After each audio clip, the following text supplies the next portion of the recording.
প্রিয় দর্শক, বাংলাদেশটা আসলে কাদের, আমাদের নাকি দাদাদের? সেটা পুলিশে যারা চাকরি করে তাদের সবচেয়ে ভালো জানা। তারপরে ওসি মোহাম্মদ আলীকে কনস্টেবল ভরত কুমার ধরে থাপড়ালেও সেটা বলতে মানা। প্রিয় দর্শক, এটাই 90 ভাগ মুসলমানের দেশ, আর 8 ভাগ ভারতবাসী, 41 ভাগ ওসির চেয়ার দখল করে আছে বেশ। মোহাম্মদ আলীরাই এখানে সংখ্যালঘু আর ভরত কুমারেরাই সংখ্যাগুরু। সংখ্যা দিয়ে কি আর হবে, এই তো সবে শুরু। প্রিয় দর্শক, এভাবেই চলছে বাংলাদেশ পুলিশ। এটাকে এখন আর ভারতীয় বাহিনী বললে ভুল হবে না, কারণ এই বাহিনী এখন আর শেখ হাসিনার কথায় চলে না। এখানে রায়সিধু চামার কুমারদের দাপটের দাড়ি টুপিওয়ালারা খুবই অসহায়। সব সময় তাদের মনে ভয় থাকে কখন যেন চাকরিটা যায়।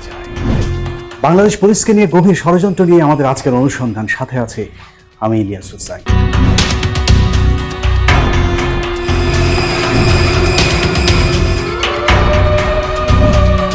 কয়েকদিন আগে রিয়াজউদ্দিন বাজারে একটা গোল্ডের একটা বড় অপারেশন করলাম স্যার। আমি তো স্যার এরপর একটু ভয়ে আছি স্যার, কারণ এখানে যারা আছে সবার সাথেই তো স্যারের একটা ভালো সম্পর্ক আছে। 2007 সাল, নরসিংদীতে হত্যার পর 4 দিন ঘরের ভেতরে বস্তাবন্দি করে রাখা হয় একই পরিবারের 6 জনের লাশ। কিছুতেই সেই খুনের কুল কিনারা করা যাচ্ছিল না।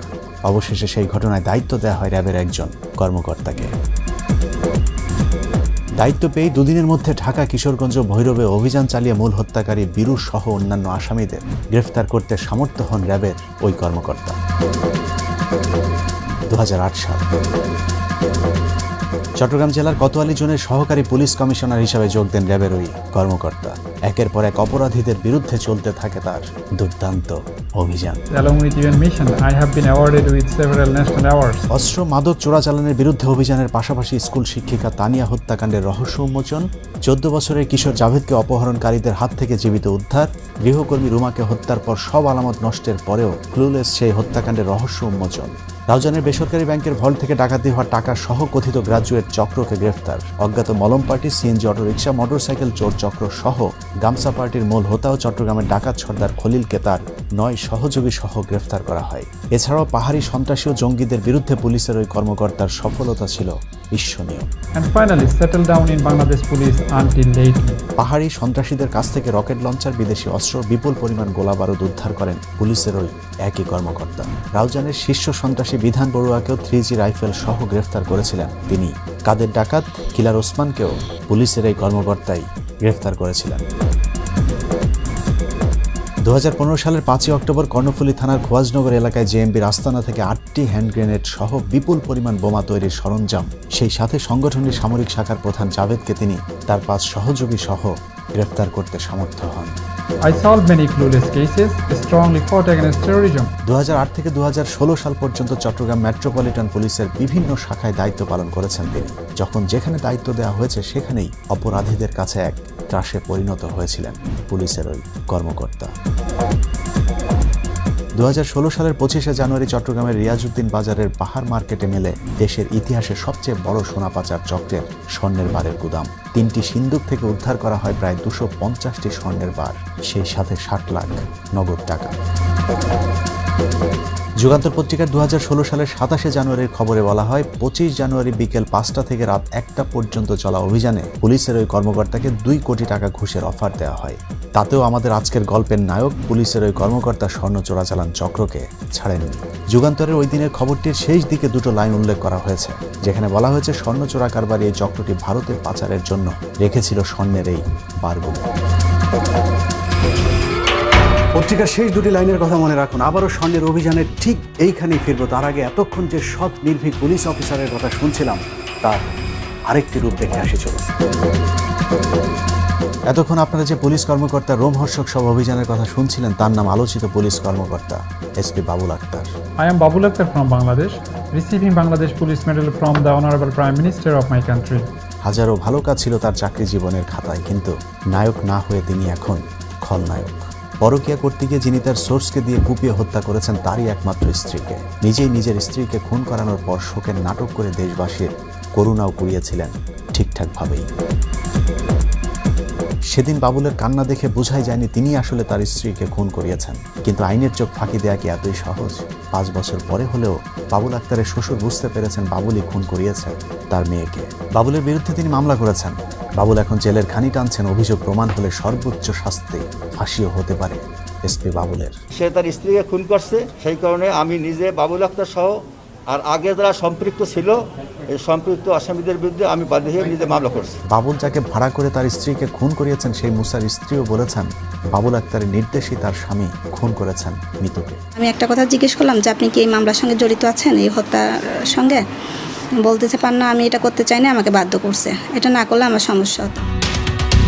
প্রিয় দর্শক, এবার একটু নড়ে চড়ে বসুন, কারণ এতক্ষণ যা শুনছিলেন আমি তার চেয়ে অন্যভাবে ভিন্ন রকম কিছু বলবো। এতক্ষণ মামলার বাদী, সাক্ষী, তদন্ত কর্মকর্তা সকলেই বলেছে বাবুল আক্তার খুন করেছে, কিন্তু আমি যদি বলি বাবুল আক্তার খুন করেনি তাহলে কেমন হবে? কে কি বললো সেটা দেখার বিষয় না, কারণ আদালত চায় যুক্তি। যে কারণে এবার চলুন যুক্তিসঙ্গত উক্তিগুলো তুলে ধরা যাক। একটা সময় ছিল বাবুলকে তার শ্বশুর শাশুড়ি নিজের ছেলের মতো ভালোবাসতো। এমনকি বাবুল আক্তারকে যখন প্রথম ফাঁসানোর জন্য চেষ্টা করা হচ্ছিল তখন বাবুল সম্পর্কে তার শাশুড়ি 2016 সালের 30 জুন দৈনিক প্রথম আলো পত্রিকায় একটি সাক্ষাৎকার দিয়েছিলেন, যেখানে তিনি বলেছিলেন, আমি বিশ্বাস করি না বাবুল আক্তার আমার মেয়েকে খুন করেছে কিংবা নির্দেশ দিয়েছে। ওর বয়স যখন 11 বছর তখন থেকে আমি তাকে চিনি। সেই সময় আমার মেয়ের বয়স ছিল মাত্র 2 বছর। তিনি আরো বলেন, আমার সবচেয়ে বড় কষ্ট আমার মেয়েটা চলে গেল, এরপর তোরা আমার জামাইকে পেঁচাইলি কেন? বাবুল একটা ফেরেশতা, ওরা আমার মেয়ের জামাইরে নিয়ে আজে বাজে কথা বলছে। আমার ছেলে নেই, ওকে আমরা ছেলের মতো দেখি। যুগান্তর পত্রিকার 2016 সালের 29 জুন মুখ খুললে সব ষড়যন্ত্র উড়ে যাবে শিরোনামে খবরে বাবুলের শ্বশুরের একটি বিশদ সাক্ষাৎকার তুলে ধরা হয়েছে, যেখানে সাংবাদিক মিতুর বাবাকে প্রশ্ন করেছিলেন। পুলিশের একজন কর্মকর্তা অভিযোগ করেছে মিতুকে বাবুল আক্তার নানা ধরনের নির্যাতন করত। সাংবাদিকের প্রশ্নের উত্তরে বাবুল আক্তারের শ্বশুর উত্তেজিত হয়ে বলেছেন, যে কর্মকর্তা বলেছে তার বাড়িতে গিয়ে খবর নেন আর বাবুল আক্তারের বাড়িতে গিয়ে খোঁজ নিয়ে দেখেন, তাহলেই বুঝবেন বাবুল আক্তার একজন সৎ অফিসার ছিলেন। আমরা তাকে নিয়ে গর্বিত। সাংবাদিকের প্রশ্ন ছিল, বাবুল আক্তারের সাথে মিতুর দাম্পত্য জীবন কি খারাপ যাচ্ছিল? উত্তরে তার শ্বশুর বলেন, মোটেও না। তাদের মধ্যে একদিনের জন্য কোনো ঝগড়া হয়েছে বলে শুনিনি। আর যদি আমার মেয়ের সংসারে কোনো ঝামেলা থাকতো তাহলে তো সেটা আমাদের অবশ্যই বলতো। কই, সে তো কখনই বাবুলের বিরুদ্ধে কোনো অভিযোগ করেনি। এখন মেয়ের বিরুদ্ধে অশান্তির খবর কোথা থেকে আসলো? সাংবাদিক জিজ্ঞেস করেন, তথ্য এসেছে তার সোর্সকে দিয়ে মিতুকে খুন করিয়েছেন। উত্তরে তিনি বলেন, তর্কের খাতিরে যদি আপনার কথা সত্যি বলেও ধরে নেই, তারপরেও বিষয়টি অসঙ্গতিপূর্ণ। কারণ বাবুল একজন দক্ষ পুলিশ অফিসার, সে নিজেই অন্তত 60টি হত্যা মামলা তদন্ত করেছে। তাই সে যদি তার স্ত্রীকে খুন করেও থাকে তাহলে সে কেন তার ঘনিষ্ঠ সোর্সকে ব্যবহার করবে? তার এতটুকু কাণ্ডজ্ঞানও কি নেই? তাছাড়া কোনো পিতা কি তার শিশু সন্তানের সামনে স্ত্রীকে খুন করাবে? একজন পুলিশের সদস্য হিসাবে এতটুকু বলতে পারি, বাবুল যদি এই খুন করত তাহলে তার মধ্যে অস্বাভাবিক আচরণ লক্ষ্য করা যেত। সে তাহলে আমার বাসায় এভাবে বসে থাকতে পারত না। এছাড়া বাবুল আক্তারের বিরুদ্ধে পরকীয়া সহ প্রতিটি অভিযোগে বাবুল আক্তারের পক্ষেই কথা বলেছেন তার শ্বশুর। 5 জুন 2021 তারিখের সমকাল পত্রিকায় মিতু হত্যার প্রধান আসামি কামরুল ইসলাম মুসার স্ত্রী পান্নার 31 মে 2021 তারিখে আদালতে দেয়া একটি জবানবন্দি তুলে ধরা হয়েছে, যেখানে পান্না দাবি করেছেন তার স্বামীর সাথে বাবুল আক্তারের ঘনিষ্ঠ সম্পর্ক ছিল। হত্যার আগের দিন সন্ধ্যায় বাবুল আক্তারের সাথে কিছু লোক আসেন, যাদেরকে তিনি চেনেন না, তবে বাসায় আসার পর ওই রাতে তাদেরকে তার বাসায় থাকতে দেন। এবার চলুন 2016 সালে মুসার স্ত্রী পান্না কি বলেছিল সেটা দেখা যাক। বিডি নিউজ 24-এর 4 জুলাই মুসাকে আদালতে তোলার দাবি শিরোনামের সংবাদে পান্না বলেছিলেন, আমরা ফ্যামিলি বাসায় থাকি, 3 রুমের বাসায় 1 রুমে 2 ছেলে, 1 রুমে আমরা, এবং একই সাথে ড্রয়িং ও ডাইনিং রুম। সেখানে বাইরের লোক থাকার কোনো সুযোগ নেই। মুসার স্ত্রী পান্না তার জবানবন্দিতে আরও বলেছেন, 2016 সালের জুন মাসের 19 বা 20 তারিখে মুসা ফোনে কাউকে বলেন, স্যার আমি তো এটা করতে চাইনি, আমার পরিবারের কিছু হলে পুলিশের কাছে মুখ খুলব। তখন পান্না আক্তার তার স্বামীকে জিজ্ঞেস করেছিলেন কে ফোন করেছিল। মুসা জানান বাবুল আক্তার। তখন পান্না তার স্বামীর কাছে জানতে চান মিতু হত্যার সাথে মুসা জড়িত কিনা। মুসা তখন পান্নাকে বলেছেন তাকে জড়িত থাকতে বাধ্য করেছেন বাবুল আক্তার। অথচ 2016 সালের 5 জুলাই প্রথম আলো পত্রিকার 2 পুলিশ কর্মকর্তা মুসাকে ধরে নিয়ে গেছে শিরোনামের খবরে মুসার স্ত্রী পান্না আক্তার বলেছিলেন, মুসা 2003 সাল থেকে পুলিশের সোর্স হিসাবে কাজ করছে, কিন্তু বাবুল আক্তারের নাম তার স্বামীর কাছে তিনি জীবনেও কখনো শোনেননি। অনুসন্ধানের শুরুতে আমরা মুসার স্ত্রী পান্নার সাথে কথা বলি। প্রশ্ন ছিল, 5 বছরের ব্যবধানে বক্তব্যগুলো কেন পাল্টে ফেললেন? আমার দুটা ছেলেকে কিন্তু কিছু ধরছে মাথায়, আমাকে একটু হুমকি ধমকি দেয়। সম্প্রতি বাবুল আক্তারের বাড়ির কেয়ারটেকার আব্দুল সাত্তার তার 161-এ বলেছেন, মুসা বাবুল আক্তারের বাড়িতে নিয়মিত যাওয়া আসা করত। এসপি বাবুলের বাসার বাজারও নাকি অভিযুক্ত খুনি মুসাই করে দিতেন। অথচ 2016 সালে কেয়ারটেকার আব্দুল সাত্তারকে পুলিশ মুসার ছবি দেখানোর পর তিনি বলেছিলেন মুসাকে তিনি জীবনে কখনো দেখানোনি। বাবুল আক্তারের রানার কনস্টেবল সাদ্দাম ও কেয়ারটেকার আব্দুল সাত্তারের বক্তব্যের বিরুদ্ধে 161 দিয়েছেন। কনস্টেবল সাদ্দাম উল্টো প্রশ্ন করেছেন, কেয়ারটেকার সাত্তারের কথা মতো মুসা যদি বাবুল স্যারের বাসায় বাজার করবেন তাহলে আমার দায়িত্ব কি ছিল? এছাড়া কনস্টেবল সাদ্দাম তার জবানবন্দিতে বলেছেন, ভাবি অত্যন্ত ভালো মনের মানুষ ছিলেন। বাবুল স্যারের সাথে ভাবির কখনো মনোমালিন্য হতে দেখেনি। তারা খুবই সুখী দম্পতি ছিলেন। বাবুল আক্তারের বিরুদ্ধে এসব ভুয়া সাক্ষ্য প্রমাণকে আরও বেশি বিশ্বাসযোগ্য করে তুলতে এরই মধ্যে চট্টগ্রামের একজন অস্ত্র ব্যবসায়ীকে ভুয়া সাক্ষী বানানো হয়েছে, যার নাম এহতেশামুল হক ভোলা। প্রথম মামলায় বলা হয়েছিল ভোলার দেয়া অস্ত্র দিয়ে বাবুল আক্তারের স্ত্রীকে খুন করা হয়েছে। নতুন মামলাতে অবশ্য তাকে সরাসরি খুনে সম্পৃক্ত দেখানো হয়েছে, কিন্তু ভোলা আমাদেরকে জানিয়েছেন তাকে জোর করে বাবুল আক্তারের বিরুদ্ধে সাক্ষী দেওয়ানো হয়েছে। আপনি যে সাক্ষী দিয়েছেন সেই সাক্ষী কি আসলে সত্য না মিথ্যা কথা, সেগুলো আপনাকে শিখিয়ে দেওয়া কথা না আপনি নিজে থেকে বলছেন? সাক্ষীটা মিথ্যা, সাক্ষীটা ওরা গায়ে জোরে নিয়েছে। আপনাকে আমি কি বুঝাবো, বাংলাদেশে ওরা যেটা চায় এটা স্বাধীন হয়ে যায় না ভাই। প্রিয় দর্শক, 2016 থেকে 2022 5 বছরে বাবুলের শ্বশুর অভিযুক্ত খুনি মুসার স্ত্রী পান্না আক্তার এবং কেয়ারটেকার আব্দুল সাত্তার সকলের বক্তব্য উল্টে গেছে। কিন্তু কে পাল্টে দিল সবকিছু? চলুন তার পরিচয় জানতে আবারও সেই পত্রিকার শেষের 2 লাইন থেকে শুরু করা যাক। যুগান্তর পত্রিকার 2016 সালের 27শে জানুয়ারির খবরে 25শে জানুয়ারির যে অভিযানের কথা বলা হয়েছিল তার শেষ 2 লাইনে ভারতীয় একটি চক্রের কথা মনে রাখতে বলেছিলাম, কারণ সেই চক্রের পরিচয় খুঁজে বের করতে পারলেই মিতু হত্যাকাণ্ডের আসল রহস্য উদ্ঘাটন করা সম্ভব হবে। আর সে চক্রের পরিচয় খুঁজে বের করতে আপনাদেরকে কিছুক্ষণের জন্য 2014 সালের আরেকটি অভিযানে নিয়ে যাব। 2014 সালের ফেব্রুয়ারি মাসে চট্টগ্রামের পুরাতন টেলিগ্রাফ রোডের বাসার সামনে থেকে অপহৃত হন মৃদুল চৌধুরী নামের আরেক স্বর্ণ ব্যবসায়ী। মৃদুল চৌধুরীকে উদ্ধারের দায়িত্ব দেওয়া হয় তৎকালীন সিএমপির উপকমিশনার বাবুল আক্তারকে। যথারীতি দ্রুত সময়ের মধ্যে বাবুল আক্তার কুমিল্লার বুড়িচং থেকে মৃদুল চৌধুরীকে উদ্ধার করেন। তার কাছেই বাবুল আক্তার প্রথম জানতে পারেন চট্টগ্রামের যেই স্বর্ণ চোরাকারবারি চক্র মৃদুলকে অপহরণ করেছেন তাদের মূল শেকড় ভারতে। এই মৃদুল চৌধুরীর কাছে বাবুল আক্তার প্রথম জানতে পারেন ভারতীয় চক্রের স্বর্ণ পাচারের ব্যবসার সাথে চট্টগ্রাম মেট্রোপলিটন পুলিশের উপকমিশনার বনোজ কুমার মজুমদার এবং সময় টিভির সাংবাদিক কমল দে সহ একটি বিশেষ ধর্মের বেশ কয়েকজন পুলিশ কর্মকর্তা জড়িত। ঘাবড়ে যাবার মতো এই তথ্য জানার পর কিছুটা থমকে গেল বাবুল আক্তার স্বর্ণ পাচারকারী চক্রটির বিরুদ্ধে অভিযান অব্যাহত রাখেন। তারই ধারাবাহিকতায় 2016 সালের 25শে জানুয়ারি চট্টগ্রামের রিয়াজউদ্দিন বাজারের বাহার মার্কেটে স্বর্ণের গুদামে অভিযান চালায় বাবুল আক্তার। সেই অভিযানের খবর শুনে বনোজ কুমার মজুমদার সাথে সাথে ফোন করেন বাবুল আক্তারকে, আর তাতেই বাবুল আক্তারের সব হিসেব মিলে যায়। বাবুল আক্তার অভিযান বন্ধ করতে রাজি না হলে প্রথমে 50 লাখ থেকে শুরু করে সবশেষ 2 কোটি টাকা পর্যন্ত ঘুষের প্রস্তাব দেয় বনোজ কুমার মজুমদার। বাবুল আক্তার তাতেও রাজি না হলে তাকে দেখে নেয়ার হুমকি দেয় বনোজ কুমার। ভয়ঙ্কর এই মাফিয়া চক্রের মূল হোতা বনোজের হুমকির বিষয়টি বাবুল আক্তার তখনই চট্টগ্রাম মেট্রোপলিটন পুলিশের আরেকজন ঊর্ধ্বতন কর্মকর্তাকে জানিয়েছিলেন। স্যার আসসালামু আলাইকুম স্যার। স্যার বাবুল আক্তার বলছিলাম স্যার। বাবুল আক্তারের সাথে পুলিশের ওই কর্মকর্তার গুরুত্বপূর্ণ সেই ফোন রেকর্ডটি এখন আমাদের হাতে। স্যার আমি একটা বিষয় একটু আপনার সাথে শেয়ার করতে চাচ্ছিলাম স্যার। স্যার আপনি জানেন যে কয়েকদিন আগে রিয়াজউদ্দিন বাজারে একটা গোল্ডের একটা বড় অপারেশন করলাম স্যার। ওখান থেকে তো আমরা বেশ পরিমাণ গোল্ড উদ্ধার করছি, আরও প্রায় 60 লাখ টাকা মতো উদ্ধার করছি স্যার ওখানে। স্যার তো আমি ওখানে স্পটে থাকতে স্যার বনো স্যার আমাকে ফোন করছিলেন, ফোন করে বললেন যে বাবুল ওইখান থেকে ফিরে আসেন। তো তখন তো স্যার ওইখানে অনেক লোকজন হয়ে গেছে, তারপরে সবাই আসছে, আমাদের অফিসাররা আছে। আমি বলছি যে স্যার এখান থেকে তো ফেরা সম্ভব না। স্যার তখন বললেন যে দেখেন বাবুল কাজটা আপনার ঠিক হলো না।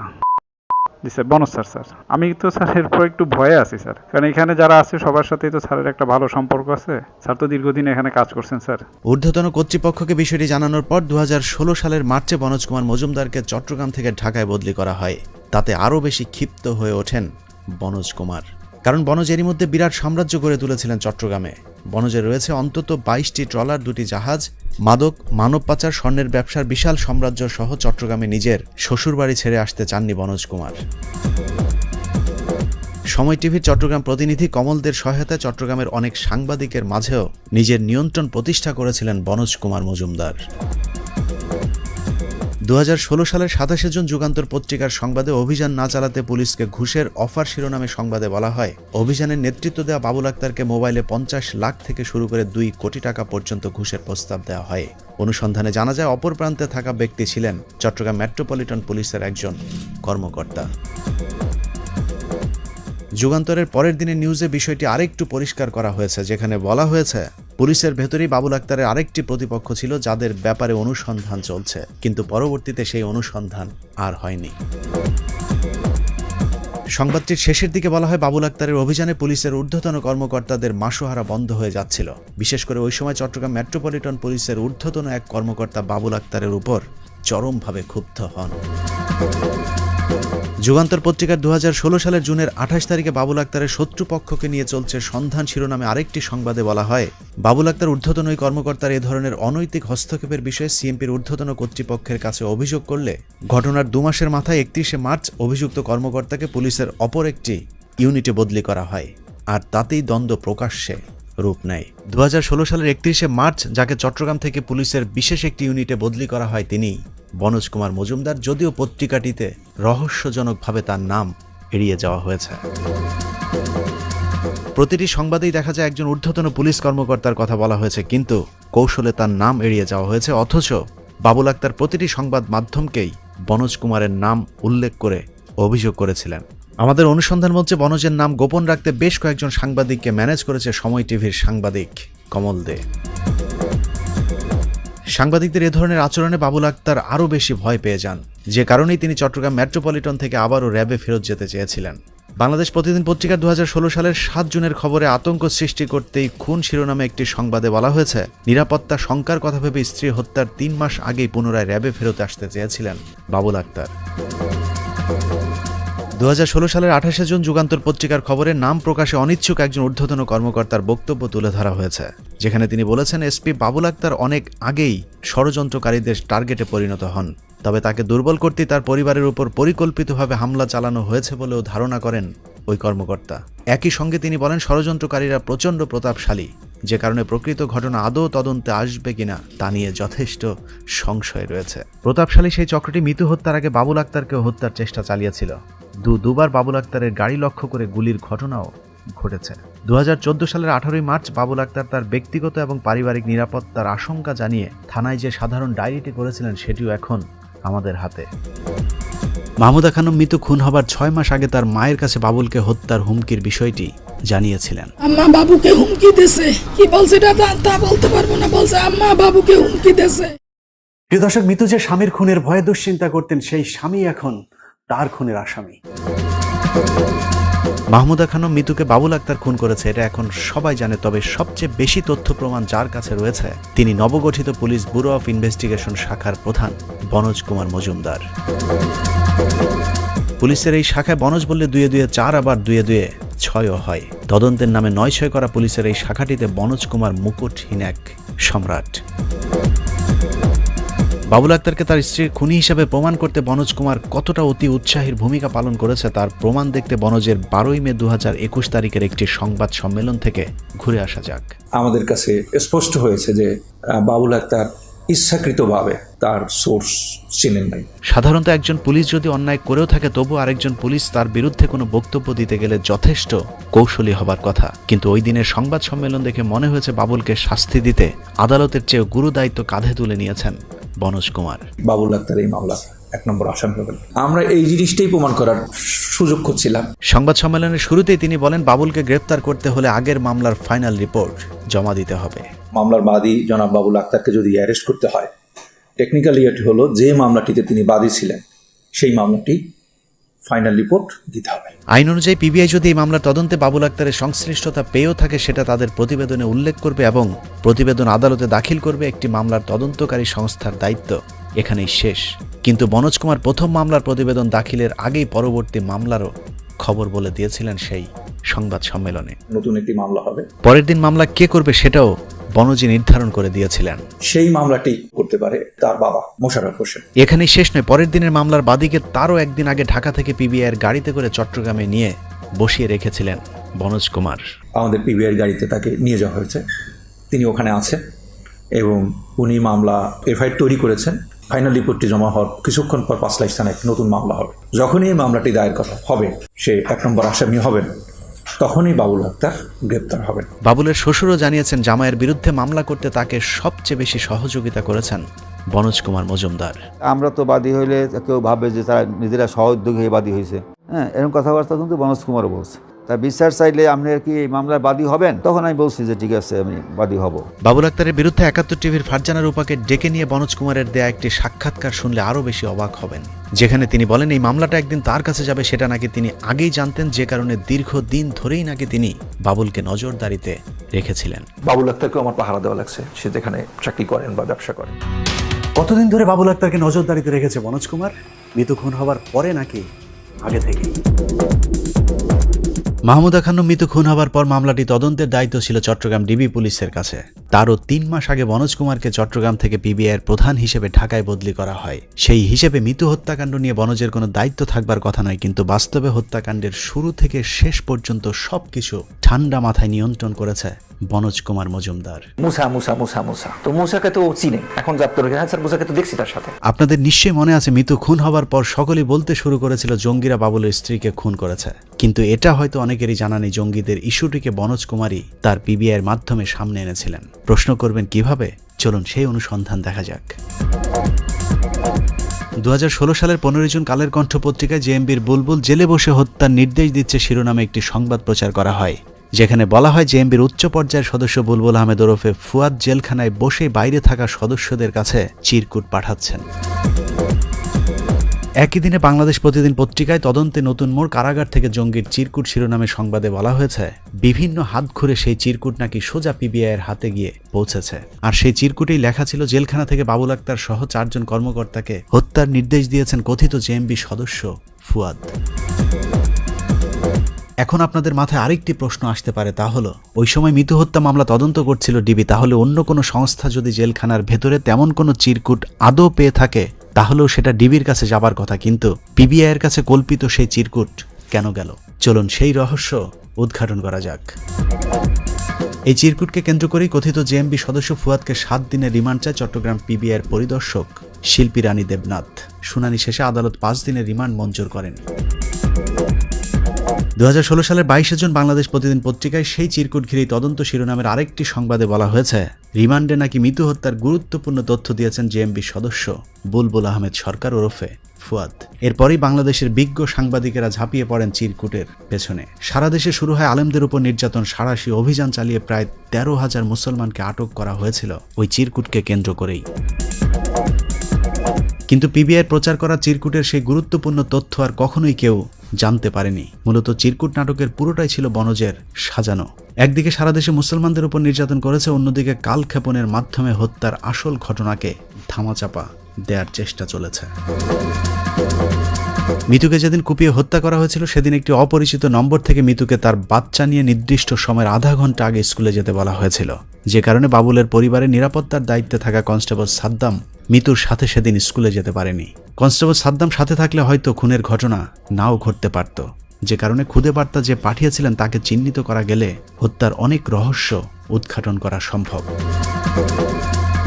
মামলার প্রতিবেদনে বলা হয়েছে উচ্চ প্রযুক্তি ব্যবহার করে সেই খুদে বার্তাটি পাঠানো হয়েছিল, যা কোনো সরকারি সংস্থা ছাড়া সম্ভব নয়। আমাদের অনুসন্ধান বলছে সেই খুদে বার্তা পাঠানো সরকারি সংস্থাটি বনোজ কুমার মজুমদারের পিবিআই। 2016 সালের 1 জুলাই সমকাল পত্রিকায় যত রহস্য 3 মোবাইলের শিরোনামে গুরুত্বপূর্ণ একটি সংবাদ প্রমাণ করে যে মিতুর ব্যবহৃত মোবাইল ফোনটি পিবিআইয়ের কাছেই রয়েছে। খবরে বলা হয়েছে মিতুর মোবাইল ফোনটি নিয়ে পুলিশ লুকোচুরি করছে।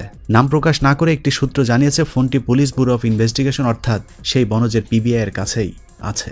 তদন্তের দায়িত্বে না থেকেও কেন পিবিআই মিতুর ফোনটি নিয়েছিল এবং তদন্তের দায়িত্ব পাওয়ার পরেও আজও পর্যন্ত কেন ফোনটি আদালতে জমা দেওয়া হয়নি, সেই প্রশ্নের উত্তর পেলেই হত্যার সব জট খুলে যাবে। ঘটনাস্থলের ঠিক 200 গজ দূরে অবস্থিত গোলপাহাড় মহাশ্মশান কালীবাড়ির মন্দিরে সিসি ক্যামেরা থাকলেও ঠিক ঘটনার সময়টুকুতে ক্যামেরাগুলো বন্ধ ছিল। কালের কণ্ঠের 2016 সালের 7 জন অগ্রগতি শুধু একটি মোটরসাইকেল শিরোনামের খবরে বলা হয়েছে 5 জুন জিএসির মোড়ে যে স্থানে মাহমুদা খানম মৃত খুন হন সেই স্থানের আশপাশের বেশ কিছু সিসি ক্যামেরার ফুটেজ মুছে ফেলা হয়েছে। কিছু ক্যামেরার ফুটেজ আবার ধারণ হয়নি। নাম প্রকাশ না করার শর্তে সিএমপির এক কর্মকর্তা বলেন মন্দিরের সিসি ক্যামেরার ভিডিও ধারণ না হওয়া রহস্যজনক। এই ক্যামেরায় সকাল 9:30 পর্যন্ত ভিডিও ধারণ হয়নি বা কম্পিউটারের ব্যাকআপ নষ্ট করে ফরম্যাট দেওয়া হয়েছে। কেন এমনটা করা হয়েছে সে প্রশ্নের উত্তর খোঁজা হচ্ছে। পুলিশ কর্মকর্তারা বলেছেন একটি ক্যামেরার ফুটেজ ধারণ না হলে বোঝা যেত কারিগরি সমস্যা, কিন্তু অনেকগুলো ক্যামেরা বন্ধ থাকা সন্দেহজনক। প্রথম আলো পত্রিকার 8 জন তদন্তে অগ্রগতি নেই শিরোনামে খবরে বলা হয়েছে, ঘটনাস্থল থেকে 200 গজ দূরে গোলপাহাড় মহাশ্মশান কালীবাড়ির দুটি ক্যামেরার চিত্র ধারণ হয়নি। সেদিন চিত্র ধারণ হলে খুনিদের চেহারা স্পষ্ট বোঝা যেত। কালীবাড়ির ব্যবস্থাপক বিপু দাস বলেন, ক্যামেরায় কোনো ঝামেলার কারণে রোববারের চিত্র ধারণ হয়নি। তবে ঠিক আগের দিন শনিবার রাতে মন্দিরে 1টা পর্যন্ত চলা অনুষ্ঠান এবং পরদিন রোববার সকালে হত্যাকাণ্ডের আগে ও পরের ভিডিও রেকর্ড হয়েছে। শুধুমাত্র খুনের সময়ের দৃশ্যটুকু রেকর্ড হয়নি। এবার আপনারাই চিন্তা করুন, বিপু দাস বাবুল আক্তার নাকি মনোজ কুমারের লোক। বাবুল আক্তারের পাশে 2টি রেজিস্ট্রি খাতা ছিল, সেখান থেকে একটি রেজিস্ট্রার খাতা সরিয়ে ফেলা হয়েছে। এ মামলায় মোট 85 জনের 161 ধারায় সাক্ষ্য নেওয়া হলেও এখন মাত্র 53 জনের সাক্ষ্য আদালতে উপস্থাপন করা হচ্ছে। বাকি 32 জনের জবানবন্দি গায়েব করে দিয়েছে পিবিআই। মিতু হত্যার 4 আসামির মধ্যে মূল আসামি মুসা ও কালুকে ঘটনার পর থেকে নিখোঁজ দেখানো হয়েছে। অথচ মুসার স্ত্রী পান্না আক্তার আমাদেরকে জানিয়েছেন, মুসাকে পুলিশের গাড়িতে করেই তুলে নিয়ে যাওয়া হয়েছিল। আপনার স্বামীকে যে গ্রেফতার করলো, কোত্থেকে গ্রেফতার করলো? এটা করছে আপনার কাঠঘর 3 রাস্তার মধ্যে থেকে। যখন ধরলো তখন ওইখানে কি পুলিশের লোক ছিল? এখানে সব ছিল সিভিল পোশাকে, কিন্তু আপনার ওই যে আপনার দিদি লেখা নোহাটা ছিল, তারপরে পুলিশের পিকআপ ছিল, এই আপনার ব্লু কালার যে পিকআপ যেগুলো থাকে। অভিযানে উপস্থিত থাকা মহিউদ্দিন সেলিম ও নিজামুদ্দিন নামে 2 জন পুলিশ কর্মকর্তার নামও আমাদেরকে জানিয়েছেন মুসার স্ত্রী। আপনি পুলিশের কাউকে এমন কেউ কি ছিল যাকে আমি চেনেন?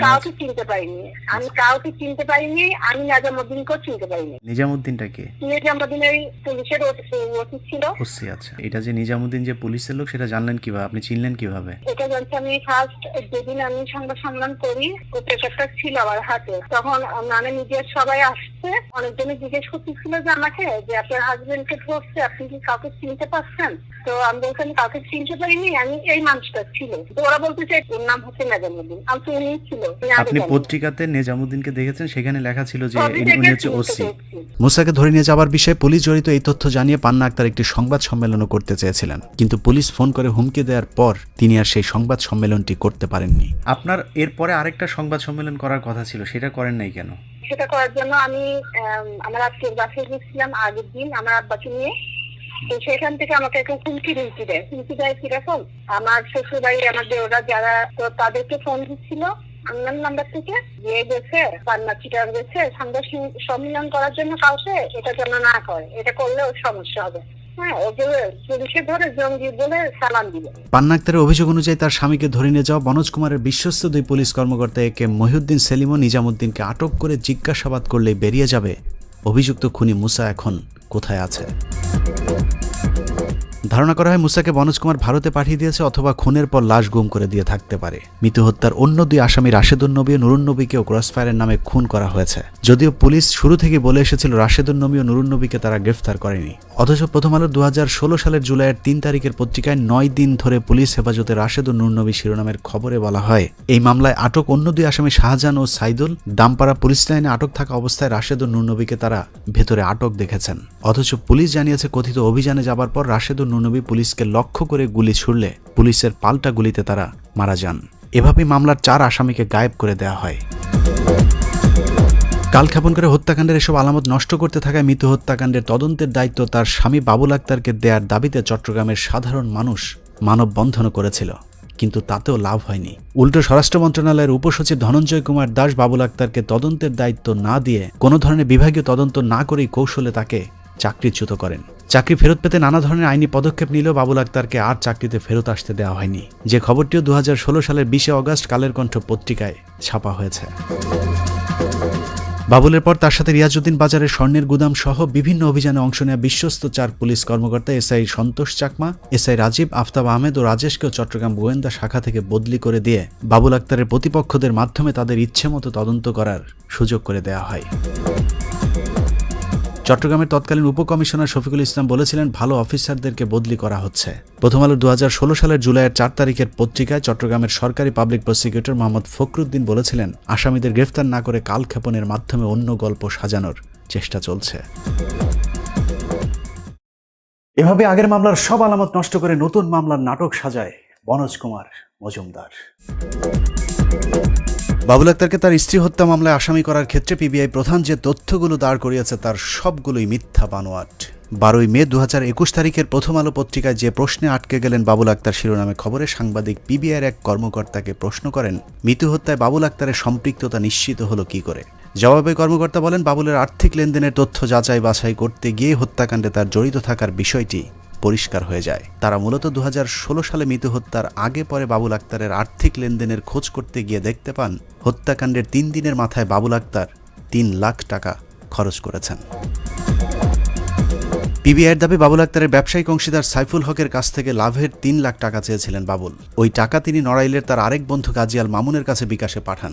মামুন সেই টাকা এই মামলার অন্যতম আসামি মুসা ও ওয়াসিম সহ অন্যদের মাঝে ভাগ করে দেন। পিবিআইয়ের তথ্য অনুযায়ী 5 বছর আগের ওই লেনদেনের তথ্য পিবিআই বিকাশ থেকে সংগ্রহ করেছে। টাকার তথ্যটা সঠিক, কাজটা করানোর জন্য উনি টাকা দিয়েছেন এই হত্যাকাণ্ডের পিছনে। বিকাশ বলছে যত বছর লাগবে তত বছর এটা দিয়ে দেবো। কিন্তু বিকাশের যে তথ্য আমাদের হাতে এসে পৌঁছেছে, সেই তথ্য বলছে পিবিআই যে ফোন নম্বরগুলো থেকে বিকাশের লেনদেনের তথ্য আদালতে জমা দিয়েছে, সেই নম্বরগুলোর মধ্যে জীবনে কখনো 1 পয়সাও আন্ত লেনদেন হয়নি।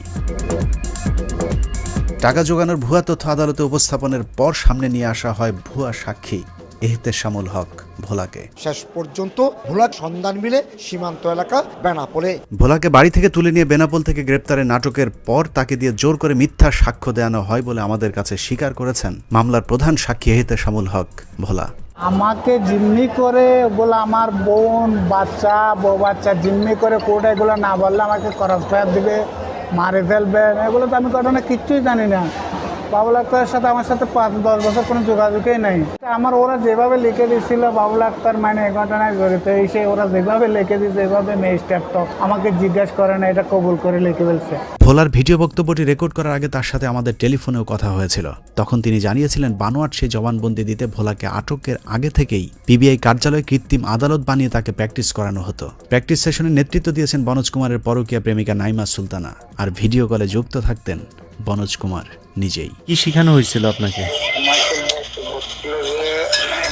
ঘটনায় বাবুল আক্তারই করেছে, যেগুলো রাফ করে দিছে ওরা কারা?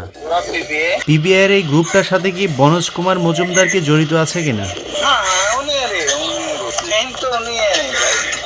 আপনার কি কখনো সরাসরি ওনার সাথে কথা হয়েছে? কখনো সরাসরি নাম না, ওই সবাই গোল টেবিলে এরকম বোর্ডিং করছে তো 10-12 জন অফিসার, মোবাইলের কণ্ঠ শোনাচ্ছে আর ওনার আমাকে।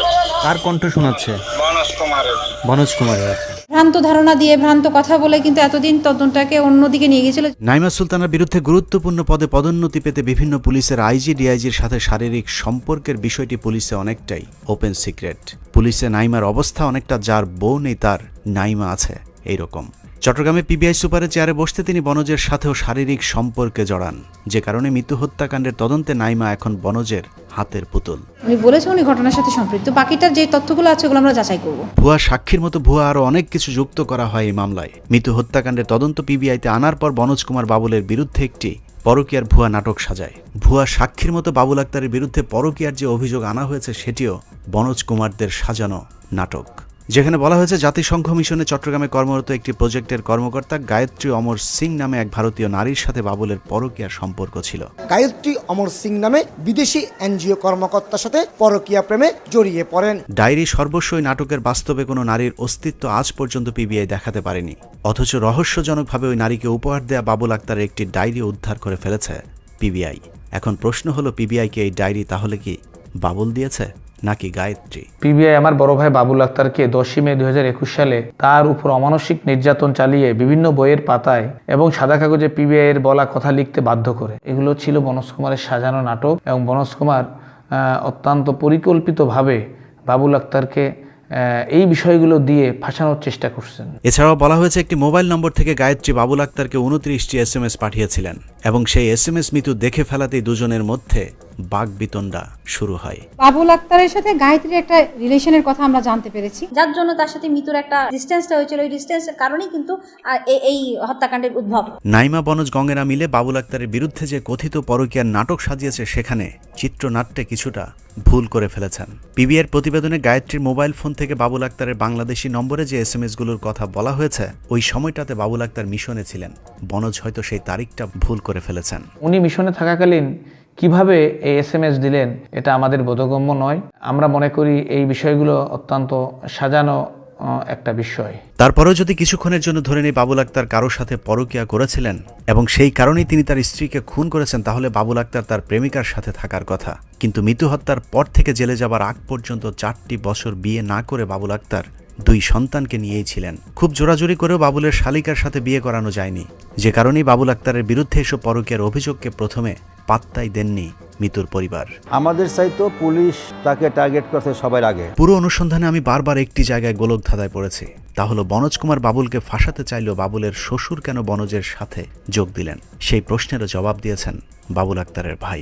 বাবুল আক্তারের শ্বশুরবাড়ির লোকজন বাবুল আক্তারকে প্রচণ্ড ভালোবাসতেন।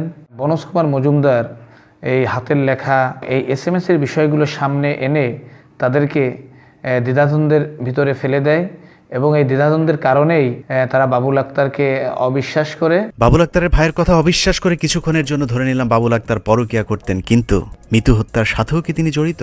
এমন প্রশ্ন হয়তো মিতুর পরিবারের মাথায় এসেছিল। পরকীয়া যদি করেও থাকে, বাবুল কখনই মিতুকে খুন করতে পারে না। কিন্তু বনজ কুমার বাবুল আক্তারের শ্বশুরের ব্রেন ওয়াশ করেছেন মিতুর খুনির সাথে বাবুলের কথিত একটি ফোন রেকর্ডের গুজব ছড়িয়ে, যেখানে বাবুল নাকি খুনিকে বলেছেন কোপাই লিখেন, তোরে কোপাইতে বলছে কে। আলোচিত কোপাকুপির সেই রেকর্ড আজ পর্যন্ত পৃথিবীর কাউকে শোনানো হয়নি। এমনকি আদালতেও তেমন কোনো রেকর্ড কিংবা কোন নাম্বার থেকে বাবুল আক্তার কোপানোর কথা বলেছে তেমন কোনো মোবাইল নম্বরও আদালতে জমা দেওয়া হয়নি। ভুয়া যেই ফোন রেকর্ডের কারণে বাবুল আক্তারের বিরুদ্ধে তার শ্বশুর মামলা করেছেন, তিনিও নাকি সেই রেকর্ড আজ পর্যন্ত শোনেননি। সেই কল রেকর্ডটা কি আপনি নিজে শুনেছেন? এখন প্রশ্ন হলো, তোরে কোপাইতে বলছে কে, এই গুজব সারা দেশে কিভাবে ছড়ালো? কোপাকুপি সহ বাবুল আক্তারের বিরুদ্ধে ছড়ানো সব গুজব মানুষের মাঝে ছড়িয়ে দেওয়ার প্রধান কারিগর হিসেবে দায়িত্ব পালন করেছেন সময় টেলিভিশনের চট্টগ্রাম প্রতিনিধি কমল দে। হত্যাকাণ্ডের পরও বাবুল আক্তারের সাথে মুসার ঘনিষ্ঠ যোগাযোগ ছিল। সময় টিভির মাধ্যমে কমল দেই প্রথম কথিত কোপানোর গুজবটি ছড়িয়ে দেয়। আশ্চর্যের বিষয় হলো, সময় টিভির ইউটিউব চ্যানেলের এই ভিডিওর শিরোনাম দেওয়া হয়েছে গুলি করতে বলছিলাম কোপাই লিখেন, অথচ সেই নিউজের কোথাও বাবুল আক্তারের সেই ফোন রেকর্ডের অস্তিত্ব নেই। এদিকে কিলিং মিশনের প্রধান মুসাকে ঘিরে এই মামলা তদন্ত ঘুরপাক খেল। এখন পর্যন্ত আইন শৃঙ্খলা বাহিনী তার অবস্থান নিশ্চিত করতে পারেনি। বাবুলের কোপানোর রেকর্ড না থাকলেও ভুয়া শিরোনাম দিয়ে সময় টিভির মতো একটি জাতীয় টেলিভিশনকে বোকা বানিয়েছে সামান্য একজন আঞ্চলিক প্রতিনিধি। বাবুল আক্তার তার স্ত্রী মিতুকে অনুসরণ করার দায়িত্ব দেন বিশ্বস্ত সোর্স মুসাকে। এটি 23 অগস্ট 2022 সালে সময় টিভির ইউটিউবে আপলোড করা একটি সংবাদ। কমলদের তৈরি করা প্রায় একই ধরনের সংবাদ গেল 2.5 বছরে এর আগেও একাধিকবার প্রচার করেছে টেলিভিশনটি। 2.5 বছরের তদন্ত শেষে স্ত্রী মাহমুদা খানম মিতুকে হত্যার জন্য তার স্বামী সাবেক পুলিশ সুপার বাবুল আক্তারকেই মূল পরিকল্পনাকারী ও অর্থের যোগানদাতা হিসেবে চিহ্নিত করেছে পিবিআই। সাধারণত 4-5 বছরের পুরাতন কোনো খুনের ঘটনার বর্ষপূর্তি কিংবা আদালতের কোনো অগ্রগতি হলে সেটার সংবাদ প্রচার করা হয়, কিন্তু কোনো কারণ ছাড়াই 23 অগস্ট কমলদের এই সংবাদটি প্রচার করা সন্দেহজনক। কমল দে, সময় সংবাদ, চট্টগ্রাম। তবে কারণ একটা আছে, তা হলো উচ্চ আদালতে বাবুল আক্তারের জামিনের রুল শুনানির তারিখ নির্ধারিত হতে যাচ্ছে, এমন খবরে পাগল প্রায় বনজ কুমার। সেই সাথে কমলদের সময় টিভি সহ বেশ কয়েকটি মিডিয়াকে কাজে লাগিয়ে বাবুল আক্তারকে খুনি বানানোর সর্বোচ্চ চেষ্টা চালিয়ে যাচ্ছে। কোথাও আবার আদালতের আগে বাবুলকে খুনি হিসেবে রায়ও দিয়ে দেওয়া হচ্ছে। বাবুল আক্তার তার বিশ্বস্ত সোর্স মুসার মাধ্যমে এই হত্যাকাণ্ড সংগঠিত করেছে। বাবুল আক্তারকে খুনি হিসেবে প্রচার করেই থেমে নেই বনজ কমল চক্র। চলছে আরও অনেককে ফাঁসানোর পরিকল্পনা। সেই তালিকায় গুরুত্বপূর্ণ দুজন ব্যক্তি হলেন সাবেক আইজিপি শহীদুল হক এবং চট্টগ্রাম মেট্রোপলিটন পুলিশের সাবেক কমিশনার ইকবাল বাহার। এই দুজন পুলিশ কর্মকর্তার বিরুদ্ধে বনজের ক্ষোভের কারণও সেই স্বর্ণের গুদামে অভিযান। তৎকালীন আইজিপি শহীদুল হক এবং সিএমপি কমিশনার দুজনেই ওই ঘটনায় বাবুলের পক্ষ নিয়েছিলেন, যে কারণেই বনজ এখন তাদের উপর চড়েছেন। স্যার আসসালামু আলাইকুম। স্যার বাবুল আক্তার বলছিলাম স্যার। আমাদের সূত্র জানায় বাবুল আক্তার 12 থেকে 17 মে 5 দিনের রিমান্ডে থাকা অবস্থায় তার উপর অমানবিক নির্যাতন করা হয়। এমনকি তার স্ত্রীর মতো তার সন্তানদেরকেও খুনের ভয় দেখানো হয়েছিল সেই রিমান্ডের পুরো সময়টা বনজ কুমার ভিডিও কলে সবকিছু নির্দেশনা দিতেন। ওই সময় সাবেক পুলিশের আইজিপি শহীদুল হক এবং ইকবাল বাহারকে এই মামলার আসামি হিসেবে অভিযুক্ত করলে বাবুল আক্তারকে ছেড়ে দেওয়ার আশ্বাসও দেন বনজ। নির্যাতনের এক পর্যায়ে বাবুল আক্তার রাজি হলে বনজ কুমার ধারণা করেন শহীদুল হক ও ইকবাল বাহারকে ফাঁসানো যাবে। এরই প্রেক্ষিতে সমকাল পত্রিকার 5 জুন 2021 তারিখে মুসার বাইরেও দুজন গুরুত্বপূর্ণ পলাতক ব্যক্তি কারা শিরোনামে খবরে পিবিআই প্রধান বনজ কুমার বলেন, আমরা দুজন গুরুত্বপূর্ণ ব্যক্তিকে খুঁজছি যাদের পেলেই তদন্তে একটা গ্রহণযোগ্য সমাপ্তির দিকে যাবে। তবে এখনই তাদের ব্যাপারে আর বেশি কিছু বলা সম্ভব নয়। যে দুজনকে খোঁজা হচ্ছে তাদের বিষয়টি তদন্তে নতুনভাবে সামনে এসেছে, কিন্তু আদালতে যাবার পর ওই দুই পুলিশ কর্মকর্তার বিরুদ্ধে কোনো সাক্ষ্য না দেয় পরিকল্পনা ভেস্তে যায় বনোজ কুমারের। স্ত্রী হত্যার দায় স্বীকার করে জবানবন্দি দিতে প্রথমে রাজি হলেও শেষ পর্যন্ত জবানবন্দি দেননি এসপি বাবুল আক্তার। নেক্সটে আমরা চিন্তা করব বাবুল আক্তারকে আরেকবার রিমান্ডে আনার জন্য আমাদের আরো কিছু তথ্য লাগবে ওনার কাছ থেকে। খুনের সাথে সম্পৃক্ত করতে ব্যর্থ হয়ে খুনের মামলায় তদন্তে গাফলতির হাস্যকর অভিযোগ আনা হয় আইজিপির বিরুদ্ধে। 12 মে 2021 তারিখের প্রথম আলো পত্রিকার সংবাদ অনুযায়ী মিতু হত্যাকাণ্ডের রহস্য উন্মোচন না করার ব্যর্থতার অভিযোগে সাবেক আইজিপি যে কোনো সময় আটক হতে পারেন বলে ইঙ্গিত দেওয়া হয়েছে, যার পেছনেও কলকাঠি নেড়েছেন বনোজ কুমার মজুমদার।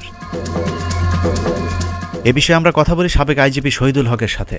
প্রশ্ন ছিল, বনোজ কুমারের আপনার প্রতি এত ক্ষোভের কারণ কি? বাবুল আক্তার এক্সট্রাঅর্ডিনারি সাহসী অফিসার, তাকে যে কাজ দিত যত ঝুঁকি নিয়ে সে কাজ করতো। বনোজের সাথে তো আমার এমন কোনো কিছু বিষয় নিয়ে লাগে নেই, আমার বিরুদ্ধে বলে বলুক, এত কিছু আসে জানা, মিথ্যা তো কখনো প্রতিষ্ঠিত হয় না। অন্যদিকে অভিযুক্ত পুলিশের অন্য কর্মকর্তা ইকবাল বাহার তেমন কিছু না বললেও বিষয়টি গভীরভাবে পর্যবেক্ষণের কথা আমাদেরকে জানিয়েছেন। বনোজ কুমার আপনার নাম সামনে আনার জন্য এই চেষ্টাগুলো কেন করছে আপনার মনে হয়?